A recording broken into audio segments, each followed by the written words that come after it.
হরিণঘাটার বিধায়কের audio clip বলে একটি অডিও ক্লিপ ভাইরাল হয়ে গিয়েছে, যে অডিও ক্লিপের সত্যতা যাচাই করেনি কলকাতা টিভি, যেখানে জানা যাচ্ছে যে অসীম সরকার হরিণঘাটার বিজেপি বিধায়ক তিনি শান্তনু ঠাকুর সম্পর্কে কুমন্তব্য করেছেন এবং সেই বিষয়টিকে কেন্দ্র করেই তৃণমূল কংগ্রেস সেই বিষয়টিকে আবারও সামনে নিয়ে এসেছে এবং তাকে কেন্দ্র করে তারাও বলছেন।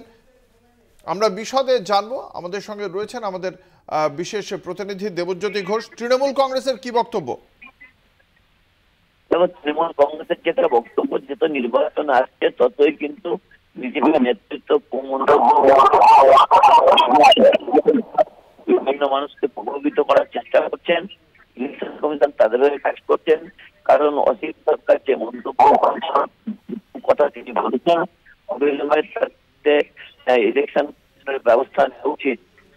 নির্বাচনী আদর্শ বিধি চালু হয়েছে, তাই অসীম সরকারের এই মন্তব্য ব্যবস্থা নেওয়া উচিত। যদি অসীম সরকার ধন্যবাদ। আমাদের সঙ্গে ছিলেন আমাদের বিশেষ প্রতিনিধি দেবজ্যোতি ঘোষ।